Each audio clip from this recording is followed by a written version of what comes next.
The USCIRF is known as a biased organization with a political agenda. They continue to publish their propaganda on India masquerading as part of an annual report. একটা সময় ছিল আমাদের বয়স যখন আরো কিছুটা কম ছিল, তখন আমরা এই পৃথিবীর তিনটে দেশের তিনটে গুপ্তচর সংস্থার কার্যকলাপ মুগ্ধ হয়ে পড়তাম, খবরে দেখতাম। কোন তিনটে দেশ?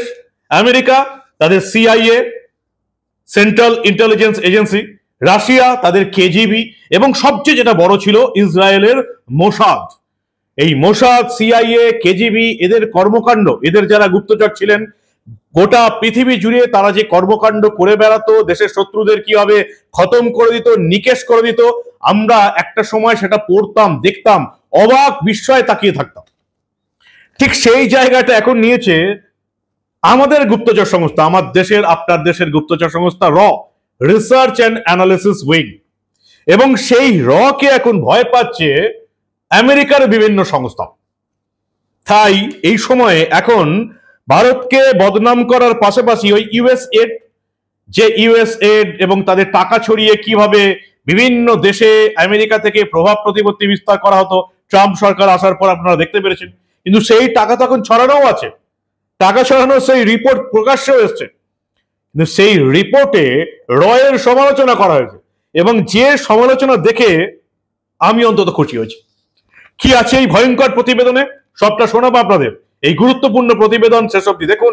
আমি মানব, দ্য নিউজ বাংলায় আপনাদের স্বাগত জানাচ্ছি। আমেরিকার বিভিন্ন ডিপার্টমেন্ট আছে, তারা ওই ইউএসএড চলতো। ইউএসএড কোটি কোটি টাকা খরচা করা হতো, এবং এরা বিশ্বের বিভিন্ন দেশে তাদের সরকারকে টালমাটাল করতে একটা রিপোর্ট দিয়ে দিত, একেবারে অবান্তর রিপোর্ট। সেই রিপোর্ট সেই দেশের সরকারই অনেক সময় নিত না। অর্থাৎ মার্কিন মুলুকে এই যে বিভিন্ন সংস্থাগুলো আছে, তারা রিপোর্ট তৈরি করতো, যাদের বিরুদ্ধে রিপোর্ট করতো সেই দেশের কথা ছেড়ে দিন, আমেরিকাই সেই রিপোর্টে কান দিত না। ঠিক তেমনই একটা সংস্থা হচ্ছে USCIRF। পুরো সংস্থাটার নাম কি? পুরো সংস্থাটার নাম হচ্ছে United states on international religious freedom. বিশ্বের বিভিন্ন দেশে তাদের রিলিজিয়াস ফ্রিডম, সংখ্যালঘুদের উপর অত্যাচার হচ্ছে কিনা, সংখ্যাগুরুরা ঠিকঠাক আচরণ করছে কিনা, এই ধরনের বিশ্বের বিভিন্ন দেশ নিয়ে রিপোর্ট দেয়। এরা ভারত নিয়ে প্রতি বছর রিপোর্ট দেয়, এবং যতদিন থেকে মোদী সরকার আছে ততদিন থেকে ভারতকে তুলনা করেছে। কিন্তু এরা আজ অব্দি পাকিস্তান বা বাংলাদেশ নিয়ে কোনো রিপোর্ট দেয়নি। বাংলাদেশে গত এক বছর ধরে কি কি হচ্ছে ইউনাইটেড নেশনস এর তরফ থেকে আমরা কোনো কিছু জানতে পারিনি। বা আমেরিকার এই যে সংস্থা, যে সংস্থার নাম এখন আমি বললাম, USCIRF, United states on international religious freedom, এরা বাংলাদেশ নিয়ে কোনো রিপোর্ট দেয়। বাংলাদেশে কি হবে, সংখ্যালঘু হিন্দুদের উপর অত্যাচার হচ্ছে, সেই নিয়ে কোনো রিপোর্ট নেই। তারা এবার রিপোর্ট পেশ করেছে, এবং সেই রিপোর্টে অবশ্যই বুঝতেই পারছেন কি আছে, ভারতের সংখ্যালঘুদের উপর অত্যাচার হচ্ছে। এবং তার চেয়েও বড় রিপোর্ট যেটা আছে, যেটার জন্য এই প্রতিবেদন আমি করছি, ভারতের গুপ্তচর সংস্থা কে নিষিদ্ধ করার সুপারিশ করেছে মার্কিন ফেডারেল কমিশন।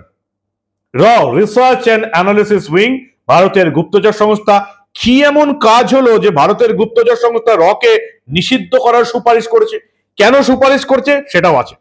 তারা মনে করছে যে এই যে বিভিন্ন দেশে ভারতের শত্রুরা, পাকিস্তানে, কানাডায়, নিউজিল্যান্ডে, আমেরিকায় ভারতের শত্রুরা ধারাধার মরছে অজানা বন্দুকবাজদের হাতে, এর পেছনে এর হাত আছে। চিন্তা ভাবনা একেবারে পাকিস্তানের মতন। ঠিক যেমন পাকিস্তানে আপনারা দেখেছেন গত 2 বছরে প্রায় কয়েকজন জঙ্গিকে ঢের করে দেওয়া হয়েছে, যারা ভারতে এসে জঙ্গি কার্যকলাপ পরিচালনা করছে। গত 2 মাসে 9 করে 10 জনকে মারা হয়েছে, যারা ভারতের মাটিতে জঙ্গি কার্যকলাপ করেছে। পাকিস্তান যেমন বলেছে এর পেছনে এর হাত আছে, ভারতের গুপ্তচর সংস্থার হাত আছে, তেমনি এই যে USCIRF, এরাও বলছে এর হাত আছে। বিশ্বের বিভিন্ন জায়গায় যে সমস্ত ভারতের শত্রুরা মারা যাচ্ছে, এর পেছনে এর হাত আছে। কারা বলছে? United states of international religious freedom এরা বলছে। এরা আর কি বলছে? এরা বলছে এই যে খালিস্তানপন্থী নেতা গুরপ্রীত সিং পান্নুনকে 2023 সালে হত্যা ষড়যন্ত্রে এর এক প্রাক্তন কর্তা যোগ পাওয়া গেছে। পান্নুন এখন আমেরিকার নাগরিক। মার্কিন তদন্তকারী সংস্থা FBI দাবি করেছিল ভারতে নিষিদ্ধ ঘোষিত সংগঠন সিক ফর জাস্টিস এর নেতা পান্নুনকে হত্যা ষড়যন্ত্রে জড়িত ছিল এর প্রাক্তন কর্তা বিকাশ যাদব। যদিও নয়াদিল্লি তখনই জানিয়ে দিয়েছিল এই ঘটনার সঙ্গে ভারত সরকারের কোনো যোগাযোগ নেই। ভারত সরকার এখনো বলেছে পাকিস্তানে, কানাডায়, আমেরিকায়, নিউজিল্যান্ডে কোথায় কি ঘটনা ঘটছে তার সঙ্গে ভারত সরকারের কোনো সম্পর্ক নেই। ভারত অন্যের দেশে নাক গলিয়ে নিজের শত্রুদের মারতে যায় না। কিন্তু তবু এরা ঠিক পাকিস্তানের সুরে সুর মিলিয়ে একটা রিপোর্ট দিয়ে দিল ভারতের বিরুদ্ধে। কেন রিপোর্ট দিল?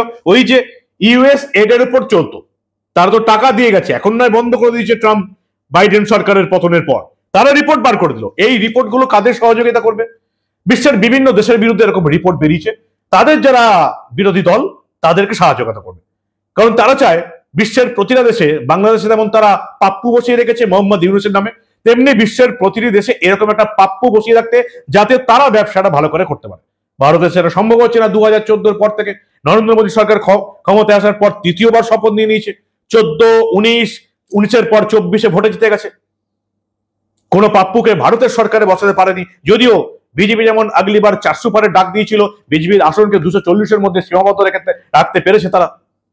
কিন্তু ইউএসসিআইআরএফ এবার রিপোর্ট দিল যে এবার ভারতের এই গোয়েন্দা সংস্থা কে নিষিদ্ধ করতে হবে। বুঝতেই পারছেন যে এই রিপোর্ট আমেরিকান সরকারই মানবে না। ভারত সরকার পরিষ্কার জানিয়ে দিয়েছে, প্রতিবারই ভারত সরকার কি জানায়, ভারতের বিদেশ দপ্তরের মুখপাত্ররা কি জানায়, শুনুন আপনারা। The US, that is United States Commission on International Religious Freedom, they had released their report 2024 yesterday. They have been releasing their reports earlier as well, in earlier years. The USCIRF is known as a biased organization with a political agenda. They continue to publish their propaganda on India, masquerading as part of an annual report. We really have no expectation that USCIRF will even seek to understand India's diverse, pluralistic and democratic ethos.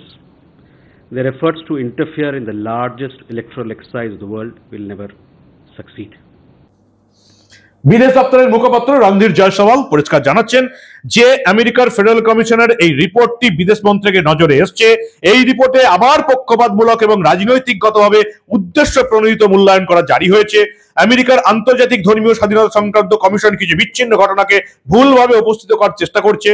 একেবারে এটার পেছনে যে রাজনৈতিক উদ্দেশ্য রয়েছে, ওই একটাই উদ্দেশ্য, ভারতের মসনদে কোন একটা পাপ্পুকে বসাতে হবে, ঠিক যেমন বাংলাদেশের মসনদে মোহাম্মদ ইউনূস নামক একজন পাপ্পুকে বসানো হয়েছে।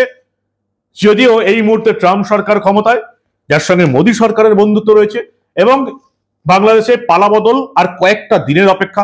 যে কোনো দিন ইউনূসের অন্তর্বর্তীকালীন সরকারের পতন হবে, বাংলাদেশের সেনাবাহিনী ক্ষমতা দখল নেবে এবং তারা একটা নির্বাচিত সরকার নিয়ে আসবে ভোটের মাধ্যমে। এটা এখন পরিষ্কার হয়ে গেছে। বাংলাদেশকে জামাত এবং ইউনিসপন্থী এই মৌলবাদীদের হাতে তুলে দেওয়া যাবে না, এটা এখন পরিষ্কার। তাই ইউএসসিআইআরএফ এর রিপোর্ট কেউ পাত্তা দেয় না। আমি এই জন্য খবরটা করলাম যে এরাও কিন্তু ভারতের গুপ্তচর সংস্থা কে ভয় পাচ্ছে। শুধু এই গুরপন্তন সিং পান্নুর নয়, এই কমিশনের দাবি যে এই ভারতের বিভিন্ন শত্রু যারা বিভিন্ন দেশে মারা যাচ্ছে তার পেছনে কিন্তু ভারতেরই হাত রয়েছে। অবিশ্বাস্য ব্যাপার। ভারত সরকার অস্বীকার করছে, অস্বীকার করছে, তবু এরা বলছে এর পেছনে এর হাত রয়েছে। এই রিপোর্টে উঠে এসছে ভারতের সংখ্যালঘুরা অত্যাচার হচ্ছে, বাংলাদেশ নিয়ে একটা শব্দও নেই। গোটা পৃথিবী যে ছবি দেখতে পাচ্ছে বাংলাদেশে, পাকিস্তানে সংখ্যালঘু হিন্দুদের উপর কি হচ্ছে, কিন্তু আমেরিকার ফেডারেলের এই ইউএসসিআইআরএফ ইন্টারন্যাশনাল রিলিজিয়াস ফ্রিডমের এই রিপোর্টে বাংলাদেশ নিয়ে একটা কথাও নেই। কি করে থাকবে? কারণ সেখানে তো তাদের চাহিদা মতো একটা পাপ্পুকে বসিয়ে দেওয়া গেছে।